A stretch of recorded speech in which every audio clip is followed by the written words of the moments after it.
right, if you've got your Bibles this morning, let's go to Luke chapter number 15. As the Lord has had this thought in my heart for some time now, and He's been mulling it over. And don't let this scare you, but I've got 10 things I want to share this morning. 10 points. They're short, they're quick. I promise it won't take us too awful long, and we'll get out of here today. But I do have some things that I want to pull out of this text, and we could all sit here and probably quote it, tell the story, and come up with at least 20 different Father's Day sermons we've heard out of the same text. And there's nothing new under the sun that nobody has already preached. I realize that. But the Lord is pointing me to this text this morning, and I'd like to try to help us if I could here. So Luke 15 and verse number 11, we're going to look at the parable there, the historical account of the prodigal son, and begin our reading verse number 11. And he said, a certain man had two sons. A certain man. It was not a random man. It was a certain man had two sons. And the younger of them said to his father, Father, give me the portion of goods that falleth to me. And he divided unto them his living. And not many days after, the younger son gathered all together and took his journey into a far country, and there wasted his substance with riotous living. And when he had spent all, there arose a mighty famine in that land, and he began to be in want. And he went and joined himself to a citizen of that country, and he sent him into his fields to feed swine. And he would fain have filled his belly with the husk that the swine did eat, and no man gave unto him. And when he came to himself, he said, how many hired servants of my father's have bread enough and to spare, and I perish with hunger? I will arise and go to my father, and I will say unto him, Father, I have sinned against heaven and before thee, and am no more worthy to be called thy son. Make me as one of thy hired servants. And he arose and came to his father, but when he was yet a great way off, his father saw him and had compassion and ran and fell on his neck and kissed him. And the son said unto him, Father, I have sinned against heaven and in thy sight, and am no more worthy to be called thy son. But the father said to his servants, Bring forth the best robe and put it on him, and put a ring on his hand, and shoes on his feet, and bring hither the fatted calf, and kill it, and let us eat and be merry. For this my son was dead and is alive again. He was lost and is found, and they began to be merry. I'd like to preach with the Lord's help this morning along the lines of when a certain man is uncertain. When a certain man is uncertain. This man, we can look at him and the fact that he's got servants and he has got plenty to go around. He's got the robe that he's brought. He's got the ring that he's brought. He's got the fatted calf. He had enough servants to do this great party. We can see that this man, this certain man, he's not just a nobody. This man is well off. This man has got things together. This man is running his household pretty well. It seems to me that he has kind of got everything figured out. He's one that we would look at and say, hey, he's a pretty good daddy. He's got things put together. He's got a plan figured out for his youngins. He had an inheritance ready for his kids to give unto them. He had built something up for them to inherit one day. This certain man kind of had things put together. He wasn't flying by the seat of his pants. It seemed like he might know what's going on. This was a man that was certain about a lot of things. There were a lot of things to him that he had under control, that he felt like he knew what was going on, what was good and what was right and what was bad. And he had all of that stuff figured out. I don't know if he'd been reading all the self-help books to be a good daddy. I don't know what in the world was going on back then, but just looking at the evidence of the text, this man knew what was going on and he was doing a pretty good job. But even though this man is doing the best that he can, even though this man had everything kind of lined out, had his house in order, there was still a day that showed up where some things happened to him that he never saw coming, that he was never prepared for. I want you to realize about this certain man, there was a time when he was uncertain. I don't know about any of the rest of the daddies in here, but I spend about half my time trying to figure out what I'm supposed to do next. Trying to figure out how to fix this, how to help that, how to pay for this, how to provide that, how to. It seems like I need a book every other day on how to do something different. People come up to me and say something about, how do you do it? I'm like, I don't know. I was messing with my little cousin the other day. They just got engaged, and they said something to me about doing their wedding ceremony in January of a year, so like 2028, January 2028. They want me to do their wedding and stuff, but I had texted him and told him, I said, hey, Well, if you ever need any marriage advice, ask somebody else, because I don't know what I'm doing. Ask somebody else, or at least I can maybe tell you what not to do on this thing. How do you be a good daddy? I wish I had the great answers for you, but I spend a lot of my time being kind of uncertain about it. But I began to think about this man in the text and how his day is about to go. He goes to bed one night, everything's good. He's got two boys that are doing really well. He's got a farm or a ranch or whatever he's got here. It's doing really well. His house is in order. The servants are doing good. Everybody is happy. Things are wonderful. And then all of a sudden, the next morning when he gets up, his youngest son comes out of the woodwork somewhere, and the first thing he says to him is, "Let me have my money. Let me have my inheritance." I figure it was probably a very uncertain thing for him. First thing I want you to see this morning is the timing of it was uncertain. This is the younger son. The older son is still there. The older son is still with daddy. The older son is still serving. You read the rest of the text and you'll find some things about this older son, how that he stayed at home and he labored and he worked and he did things right. He's been there the whole time. But then all of a sudden, just out of nowhere, out of the blue, here comes his son in here and says, "Daddy, give me my money." It was an uncertain time. He wasn't ready for it. He didn't think the timing was just yet. He thought, surely to goodness, I've got more time. I've got more time to spend with him. I thought that everything was going good, that everybody was happy. I thought that both of my boys were going to be here for a while, but now all of a sudden the day has showed up. I had no warning. I had no reason to believe this, but he has showed up, and I feel like he's fixing to try to leave. I don't know about you, but my 3 years as a daddy has already flown by.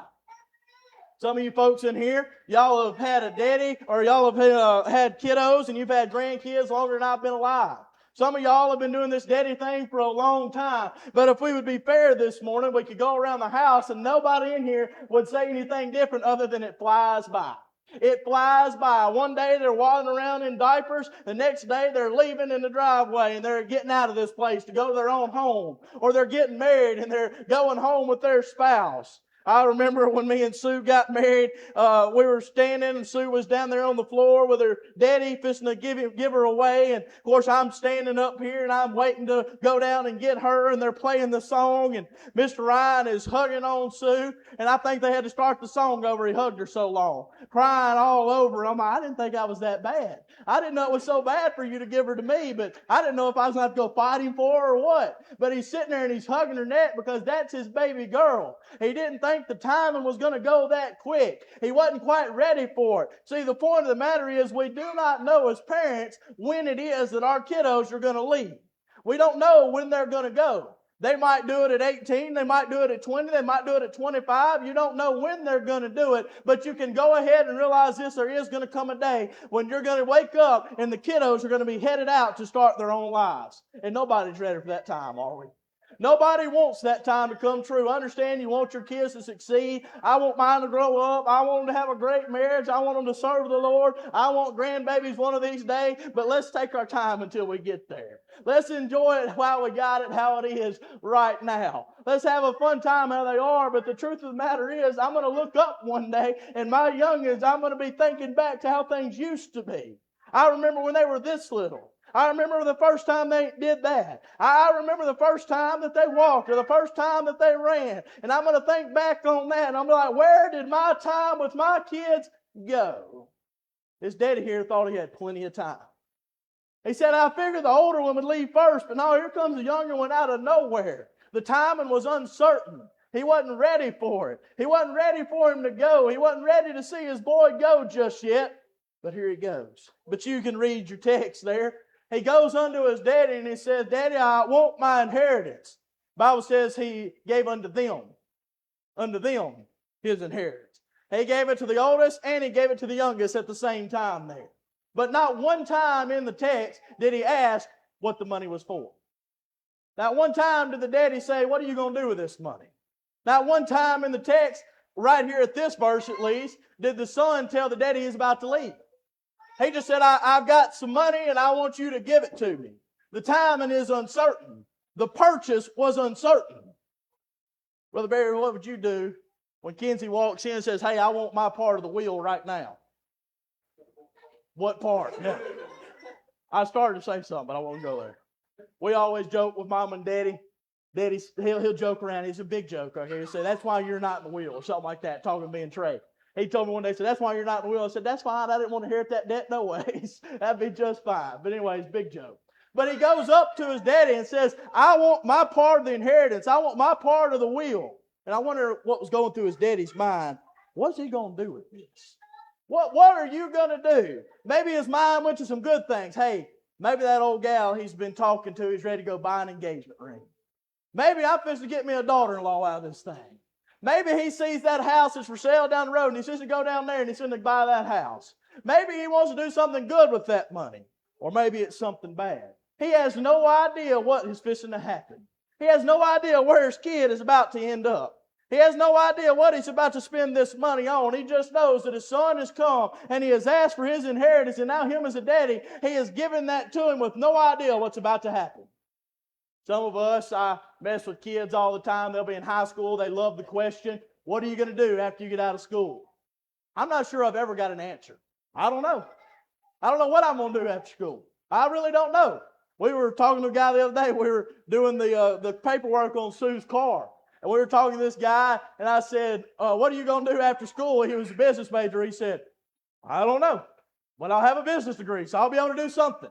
I don't know. It's an uncertain deal here. I don't know what my youngins will do one day, but one of these days they're going to be doing something. I hope it's serving the Lord. One of these days they're going to do something, but I'm uncertain on what it might be. This man in the text, he might have been a certain man in the text, but he was uncertain about what this money was going for. He was uncertain if his son was going to use it for something good or if he was going to go get into everything wrong, and that's exactly what he's supposed to do. He didn't know that. He didn't know what the money was for. He didn't even know what his son had in his mind at this point. The timing is uncertain. The purchase is uncertain. The destination was uncertain. He doesn't even know his son's about to leave. What did he say? Verse 12, Father, give me the portion of goods that falleth to me. He divided unto them his living. And not many days after. He didn't go up to Daddy, say, Daddy, give me my money. I'm going into a far country. Daddy had no idea that his son was about to leave. He had no idea, not even the faintest idea or thought in his mind that his son was getting his money to leave. He said, Daddy, give me my money. So he gave it to him, and a few days later, he wakes up and he sees his son walking out the door, headed out. That's tough. That's tough right there. I can't imagine what this daddy was going through. He has no idea where his son is going now. It says that he's going into a far country. He doesn't know if he's going to Jericho or Capernaum. He doesn't know if he's going to Galilee. He doesn't know if he's going to Gadara. He doesn't know if he's going to Samaria. He doesn't know if he's going into the European countries of the day. He doesn't know if he's going to the island of Crete. He doesn't know if he's going to Cyprus. He does not know where his boy is going. He just knows that he got up one day and he's leaving out and he's headed out. I'm not there yet, but I venture to say there's been some folks, when their kiddos left home, they had no idea what was in store. They had no idea where their boys were going, had no idea where their daughter was going. It was an uncertainty back home with the parents. Uncertain of how this was going to work out. Uncertain of what they were getting into. What's that app called now? Life 360? What was the whole point of that app? Because everybody wanted to keep an eye on their kids because the uncertainty was driving people nuts. The uncertainty of it. If we'd had Life 360 back when all of us were younger, how much trouble we got into? I'll leave that alone. Y'all just reminisce if you want to. But they've invented this thing because nobody likes the uncertainty of where their kids are going to be. Nobody likes to think about the uncertainty of the future. Are they going to make it? Are they going to be okay? When me and Sue first got married, it seemed like it was every other week. Daddy would come over and say, how's your money look, son? Are you doing okay? Do you have enough? How you going to pay for this? How you going to handle this? And finally I was like, Daddy, I'm 25. I'm okay. I can do this. I got him one day. We were at my house. Me and Trey, we was messing around. We had a little Nerf ball, and we was just throwing it back and forth at each other, messing around. And Daddy looked at us. He gave us that daddy look, you know, where the eyes get real big and kind of done like that, like he's going to get onto us throwing a ball in the house. And me and Trey both out of reflex were just like, and I said to myself, hey, this is my house. I don't throw a ball in my house. I'll throw a ball in my house. And we had a big old laugh about it. But one of these days, we don't know how the kids are going to do. We don't know if they're going to make it.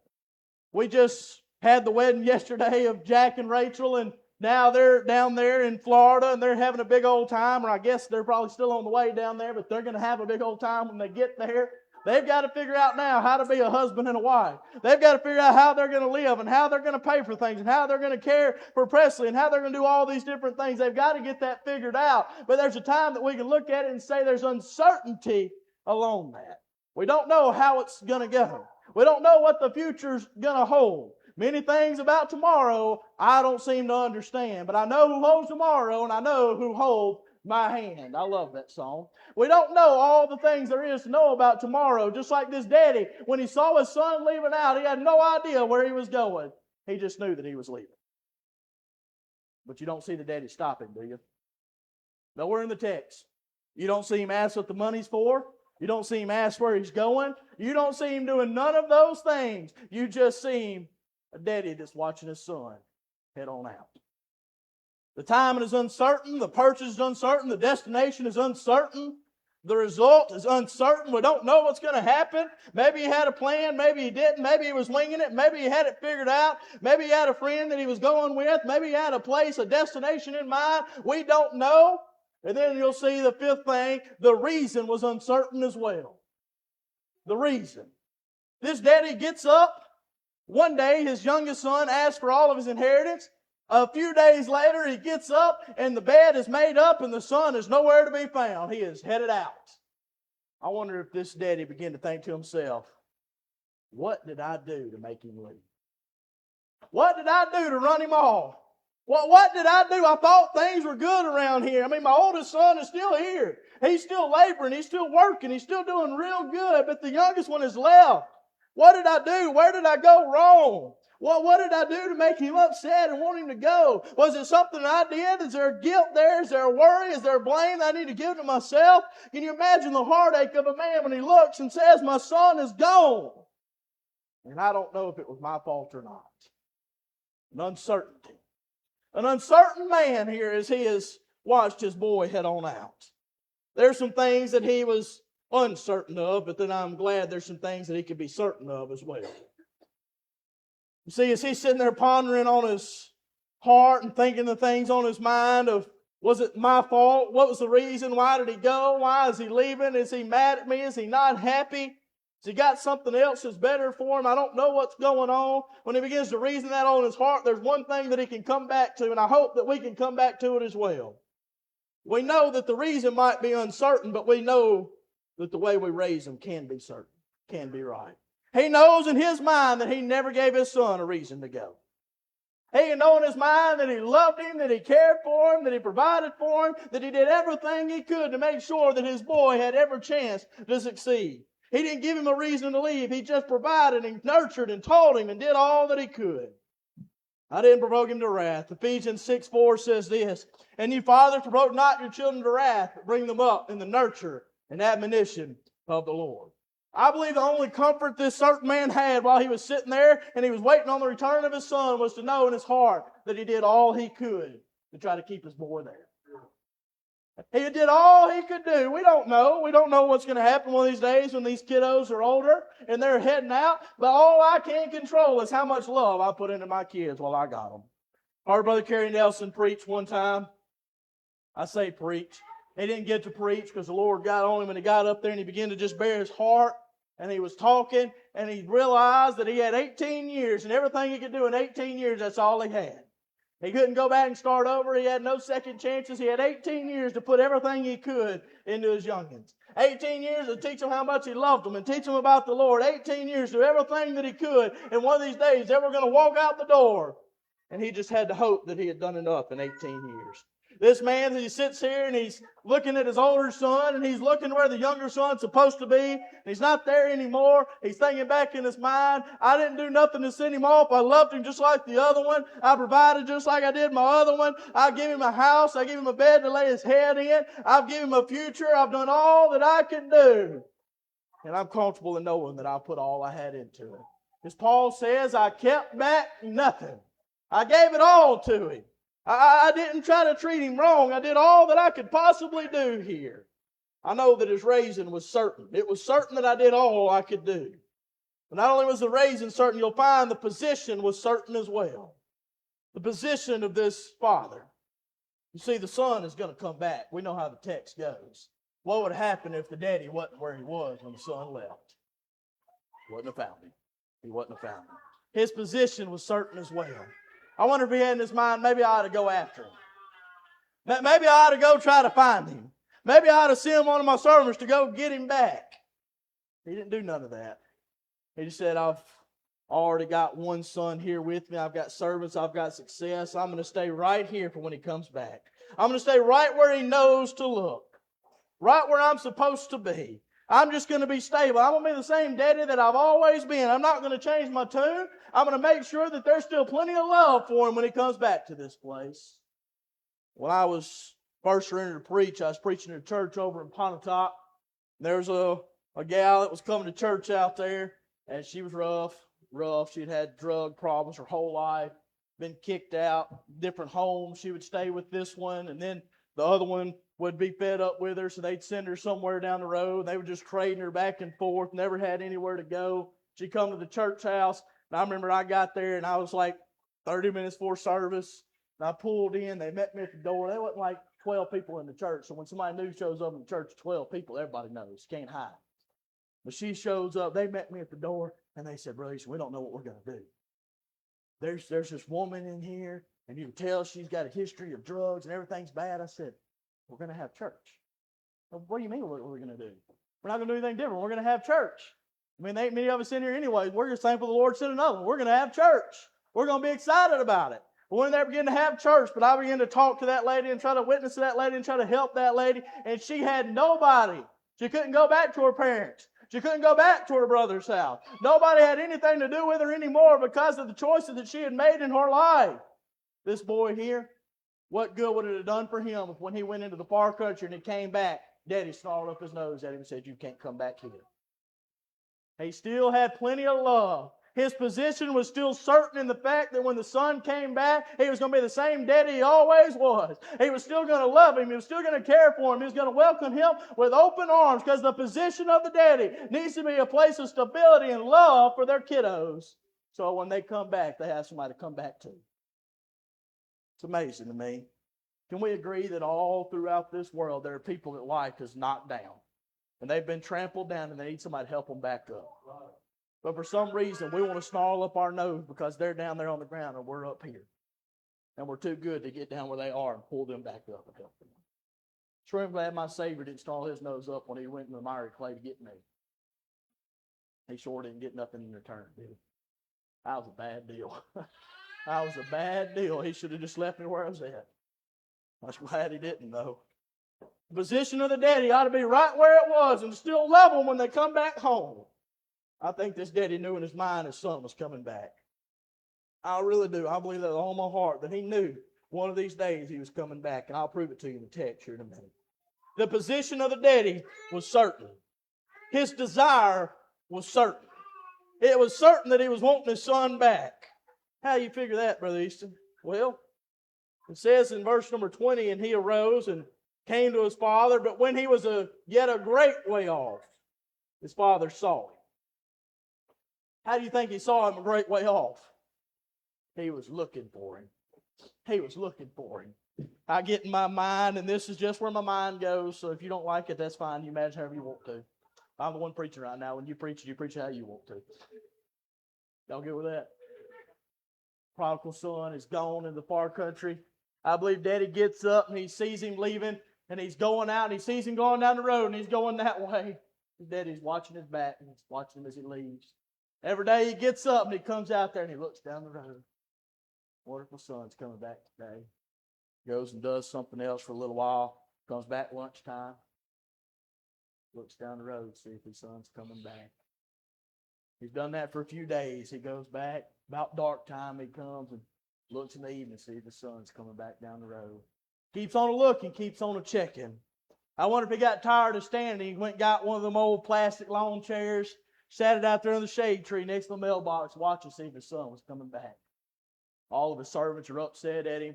Said, I done moved this chair 10 times. I'm tired of weed eating around this thing. I wish he'd move this chair, but every single day I know where Daddy's going to be at.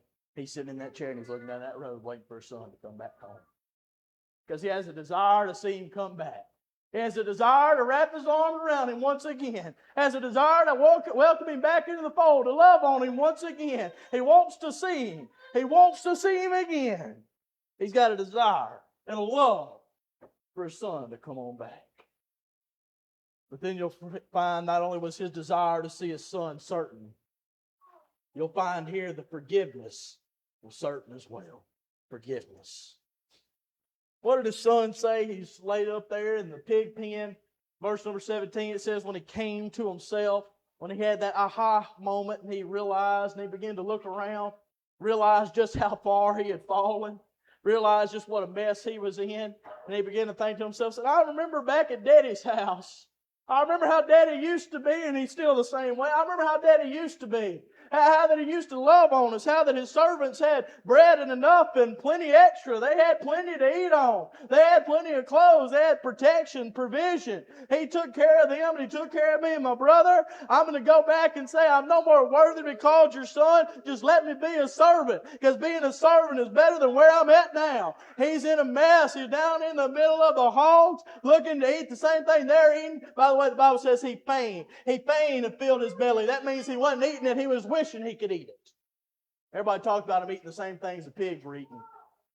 The pigs wouldn't even share with him. He was sitting there starving. They wouldn't give him nothing. He was wishing that he could eat what they were eating. That's how bad he was right there. He looks up and says, there's no way he'd take me the way that I am. There's no way he would take me back. Not only do I look like this, not only are all my clothes tattered and covered in mud, not only do I smell like pigs, not only am I covered in dirt from head to toe and as nasty as can be, but I've been in here with the unclean pigs. You realize that, right? These swine, these hogs that he's hanging out with, they were unclean in the eyes of the Jewish people. Just by the fact that he had been around them made him unclean to where he was not supposed to be accepted back. He's in there thinking, not only is my personal state and everything that I've got on ruined, but what I've been hanging around with has disqualified me from going back to the Father. But not only that, I left with a pocket full of money of all my inheritance that Daddy had worked so hard his whole life and had saved up and had given to me to try to give me my fresh start, to buy my house, to buy the ring, to do whatever I needed to do to get life started. That's what he had given to me for. And instead I took it and I wasted it on riotous living. If I go back to Daddy, I don't have the money that I left with. I don't have the appearance that I left with. I don't have the friends that I left with. All I have now is a mess. There's no way he takes me back. But forgiveness was certain. It was never a question.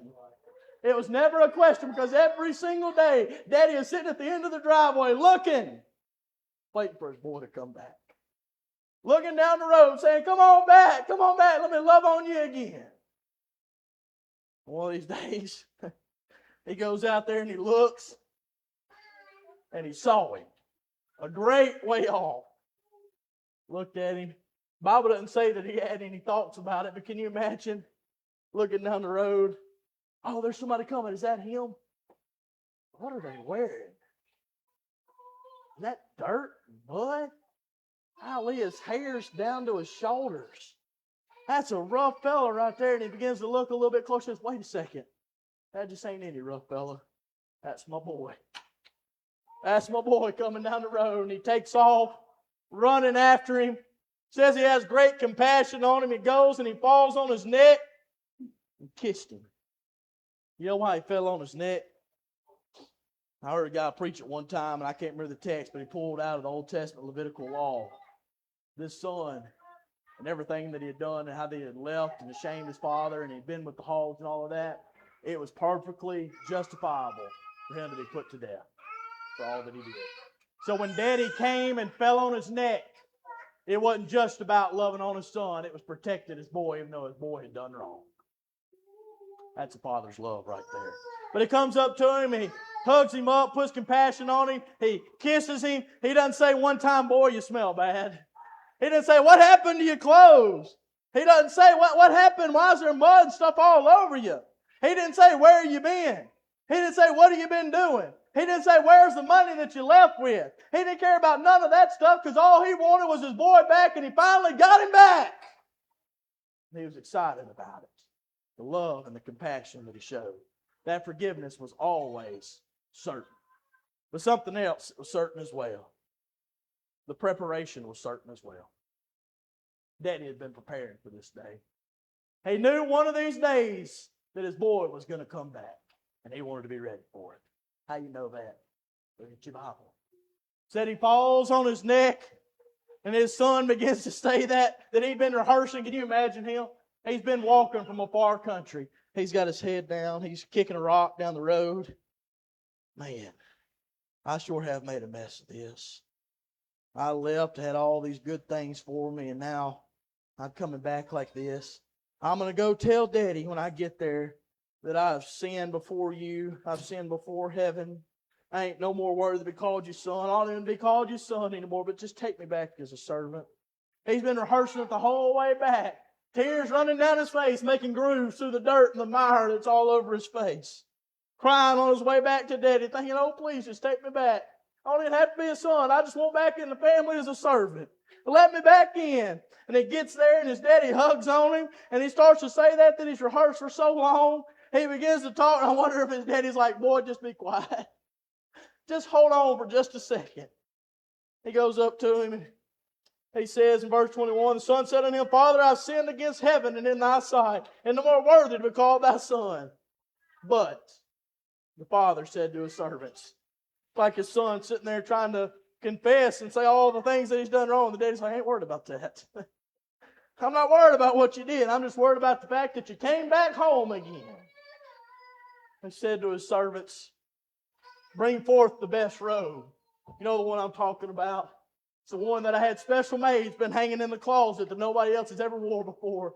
That one I told you was for the special occasion. That one I told you was for when he came back home and you didn't think it ever happened. Go and get that robe, the best one, and come and put it on his shoulders. But then when you get done with the robe, I want you to take a ring. You know that ring that I've got in the top drawer of the nightstand? Yeah, go get that ring, that special ring, and bring it and put it on his finger. You notice that? He's been with the unclean swine. He's unclean in the spiritual sense of the word. But his father didn't tell the servants to give him the robe and give him the ring. He said, put it on. Make contact with it. He didn't just say, son, not only am I going to welcome you back in and have compassion and love on you, but the servants are too. Ain't nobody going to mistreat you in Daddy's house. Because we've all been in that place. Bring the ring and put it on his finger. And I remember what size shoe he wore. So go get that pair of shoes that we had made. Been sitting there waiting for the day and come back and bring them shoes. Put them on his feet. And bring hither the fatted calf and kill it. How's a calf get fat? Somebody's been feeding it. Somebody's been preparing that calf for the day. The day that the boy came back, that calf's days were numbered. He's been sitting there. They've been fattening him up, getting ready for the day that he came back. Because forgiveness was certain. The preparation was certain. You see, I began to dwell on this thought. And I was thinking maybe one of the hardest things that daddy ever did was the day that he had to watch his boy leave and not know what was going to happen to him. He had no idea. All he could do was sit back and say, I just have to trust in what I've done his whole life and hope that that's enough. The front of our bulletin today had a Bible verse on it that I was going to use. Proverbs 22:6, train up a child in the way he should go. When he is old, he will not depart from it. That certain man had uncertain days when he watched his boy leave. He didn't know what was happening to him, didn't know where he was at, didn't know if he was even still alive. He just had in the back of his mind a very comforting thought to himself. I did all I could to train him up. I did all I could to make sure that he was equipped and he was ready for the day. I did all I could to make sure that he knew how much I loved him and knew that he had a place to come back to. I put everything that I had into him. I put all of my love. I showed him everything that I could to make sure he was ready when the day happened. What's the daddy's job? Get them ready for the day that they go on their own. Get them ready because it's coming. Doesn't matter. It might be when they're 20, it might be 18. We don't know the day. It's an uncertain day, but it is one that's going to come when our kiddos are going to walk out the door and they're going to go to their own homes. They're going to go into their own jobs. They're going to go into their own lives. And all we can do when that day comes is sit back and think and comfort ourselves with the thought that I did everything that I could to make sure that that arrow flies straight when it leaves the bow. To make sure that I've done all that I can, that I've put into it all that I got. You want to know why that certain man already had all the preparations made? Already was sitting there watching, waiting for his boy to come back? Because he knew that he had put so much time and love into him that that boy would never find anything like it in the world other than what he had at Daddy's house. And he knew that he was going to be coming back one day.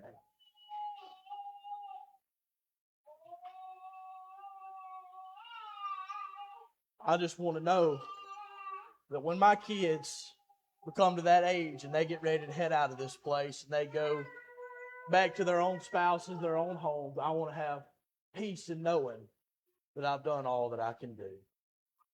And not have to sit there and worry if I've equipped them enough. If I've taught them enough about the Lord, if I've taught them enough about His love and His grace and His mercy, if I've gotten them ready. You see, we spend a lot of time training our kids today, do we not? But I don't know how much training we do about the things of God. We got to be so careful. We got to be so careful. We get so caught up in training them how to work this, how to do that, trying to get Darden to buckle her seatbelt and everything when she gets in the car so that we ain't got to do it. She can do it herself. We focus on all these little things. But we better make sure that we're equipping them for life too. Because one of these days, Daddy, you're not going to be the spiritual head of her home or his home anymore. You'll be having to do it. We got to make sure that we equip them enough to do it. Let's all stand this morning as Miss Angie, you come to play.